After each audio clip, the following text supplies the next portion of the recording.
My name is Anna, and I'm 30 years old. I got married 5 years ago to my husband, who is 5 years older than me.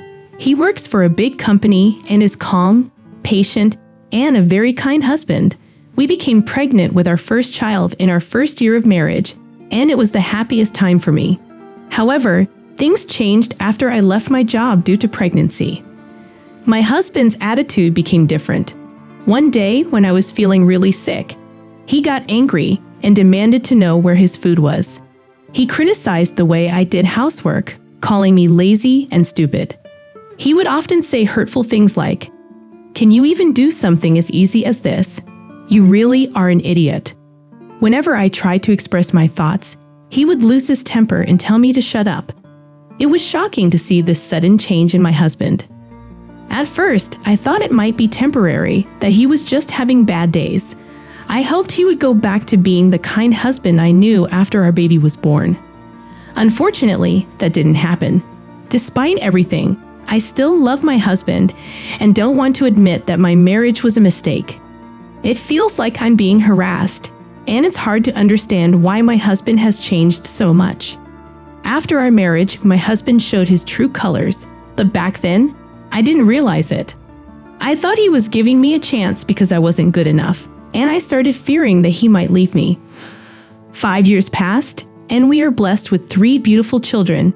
However, Jack only gives me $500 a month as living expenses. We live in company housing, so the rent is deducted from his salary, and utility bills are paid by direct debit. My husband insists that $500 is enough, but buying essentials for the children, like milk and diapers, along with daily necessities, makes it tight. I dip into my savings from when I was single to cover our living expenses, but now those savings are gone. When Jack comes home and sees the simple dinner I prepared, he criticizes it, asking, "Is this all there is for dinner? Can't you cook something more decent? You're at home every day, wasting your time. Can you even cook a proper meal?" When I explain that I didn't have enough money for ingredients, he replies, I give you living expenses every month. It's a housewife's duty to make ends meet. That's what old housewives do. You really can't do anything, can you? Stop wasting my money, you parasite." His yelling doesn't stop. To add to my struggles, I discover that my husband has been having an affair for years. Initially, he hid it, but lately he doesn't bother hiding anything. Even during tough times like this, I fear he might leave me. I feel completely brainwashed by him. I'm sensitive to Jack's moods, and watching my children grow is my only comfort. However, I can't afford to dress them in cute clothes, and even if my mom friends invite me for lunch or tea, I can't afford to join them. It's tough not being able to spend time with my friends. The financial strain, coupled with emotional turmoil, creates a challenging environment where I struggle to find solace or support. The dreams I had for a happy family seem distant, and I'm caught in a web of difficulties that seem insurmountable. I find myself deeply distressed, particularly for the sake of my children. Jack, my husband, staunchly insists that all housewives should manage with a mere $500, a seemingly insufficient amount. However, the mothers in my social circle exhibit no signs of distress. They appear well-dressed, full of life, and their children exude happiness. This stark contrast amplifies my feelings of inadequacy, as if I am somehow to blame for our financial struggles and perceive myself as a subpar mother. Driven by a burgeoning sense of desperation, I make a bold decision and confide in a close mom friend about my predicament. As she listens to my story, she expresses astonishment and compassion, emphatically stating, "None of that is your fault, Anna. Your husband is wrong. He's totally harassing you." This revelation is eye-opening for me, as I hadn't recognized Jack's actions as harassment before. Emboldened by my friend's empathetic words, I summon the courage to initiate a conversation with my husband about the pressing need for an increase in our living expenses. However, my plea is met with resistance and disbelief. Jack retorts, "What are you talking about? I'm giving you more than enough. When are you going to stop wasting all my money?" Undeterred, I attempt to explain the evolving needs of our growing children and the importance of having funds to engage with other mothers. Regrettably, he dismisses my concerns, instructing me to remain at home, attend to the children, and manage the household without any additional financial support.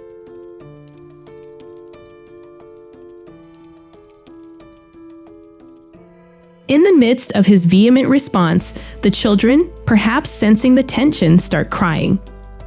Unfazed, Jack shouts at them to be quiet. In a moment of profound frustration and desperation, almost without realizing it, I utter the words, "I want a divorce." The sheer surprise at my own declaration mirrors the depth of my emotional turmoil accumulated over time. I never had such thoughts before, and they came out so suddenly. Jack stops looking surprised for a moment, but immediately says, "Do you really think you're in a position to say something like that, you parasite? Well, okay, I'll be glad not to see your sad face anymore. But you're returning the money you've been squeezing out of me, $500 a month, so $6,000 a year, making it $30,000 in 5 years. And, of course, I'm keeping the children. Get the $30,000 ready and leave on your own." With that, he leaves the house as usual. I hug my crying children, the youngest one being only 11 months old. There's no way I can afford $30,000, but more than that, I need to do something about the children. I'd rather die than be separated from them, but I don't have the confidence to spend any more time with a terrible husband. Feeling overwhelmed, I finally call my mom. My dad passed away when I was in college, and the house I grew up in doesn't exist anymore. My mom is now living with my brother and his wife in their small house, and that's why I couldn't rely on her. Even when I was having a tough time, I didn't want to worry her. When I tell her what happened on the phone, she scolds me for not reaching out earlier, and I hear her crying. She then mentions that my brother and his wife are also worried and insists that I come to their house as soon as possible. But before that, my mom tells me to gather evidence of Jack's behavior. So I start recording his actions from that day on, receipts of gifts to his lover, brand products bought for her, as well as hotel receipts of their stays together. Additionally, credit card statements are carelessly thrown in the garbage, making it easy to gather evidence. My mom hires a lawyer who speaks to Jack. So he says he doesn't want a divorce even if we separate, and he insists on keeping custody of the children. Anticipating a lengthy legal process, I prepare to take the children to my brother's house. However, during this time, we learn that Jack has stomach cancer. Luckily, it's detected early, and it can be cured by surgical removal. Jack goes to stay at the hospital, and life without him at home is peaceful and refreshing. I feel calm all the time, and my children seem livelier. Seeing them in such a state strengthens my resolve to get a divorce. Despite Jack blaming his cancer on the stress from my actions, I have no regrets leaving him. I'm determined to raise my children on my own and make them happy no matter what. Unexpectedly, Jack softens his attitude and expresses willingness to divorce me.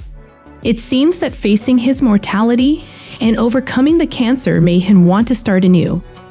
He wants to reset everything, let go of unnecessary baggage, and live life with the people truly precious to him.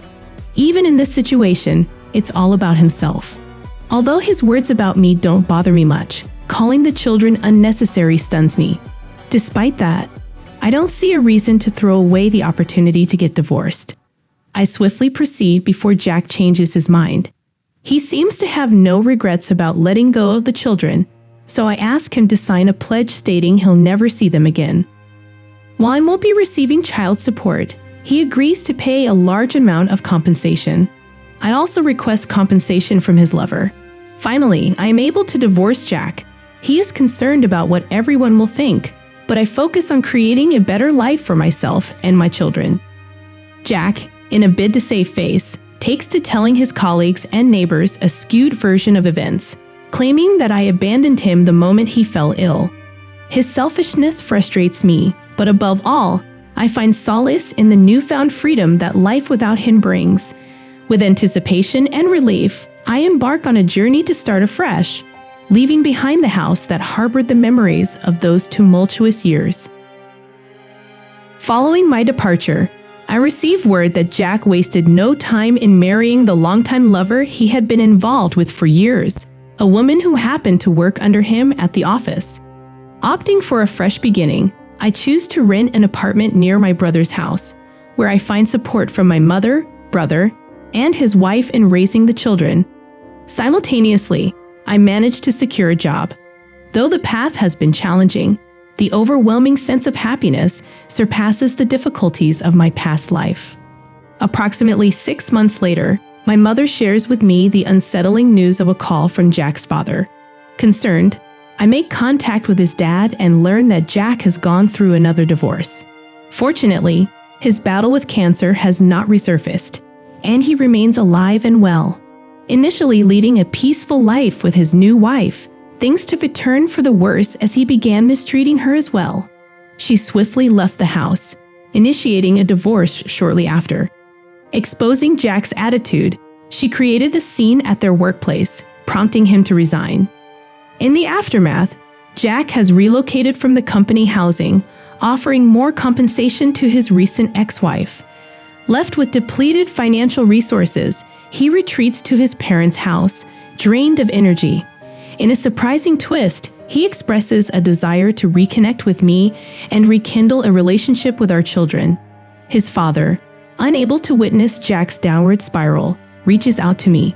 Faced with a tidal wave of emotions, I grapple with anger as Jack, like a ghost, reappears in my life. Despite years of infidelity, a subsequent marriage following our separation, and now a plea to start over, I confront a complex and emotionally charged situation. The need to carefully consider what is best for myself and my children weighs heavily on my shoulders. After getting divorced 6 months ago, it's clear that it's all Jack's fault. Instead of showing remorse, he wants to see our children and start over. Who does he think he is? The audacity. I'm left speechless by his attitude.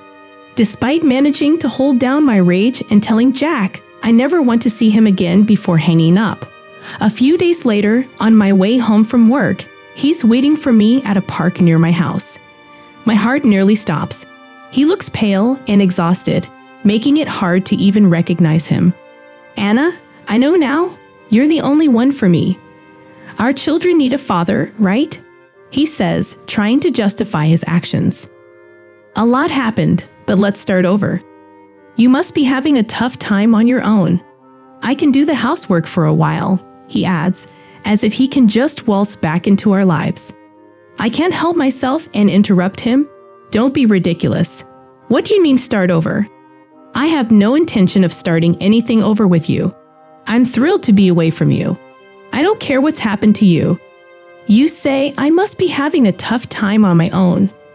I'm so much better than when I was married to you. Jack is startled, his mouth hanging open. It's the first time I've talked back to him like this, and my response is completely understandable given his audacity. Just leave. I don't know since when you've been here, but if you think you can waste your time like this, why don't you go job hunting or something? You're an adult. Don't get your dad to follow me. I don't know how you found out where I live, but if you come anywhere near me again, I'm calling the police.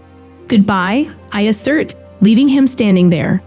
I'm scared and furious at my ex-husband for suddenly appearing like this, but remembering the look on his face, I feel much better. My children and I have not seen him since. The 4 of us are living peacefully and happily, and I believe there is still so much to experience in life. I'm determined to stay positive and work hard until my children grow up. I hope you guys enjoy our video. To watch more interesting stories, subscribe to our channel. Thank you.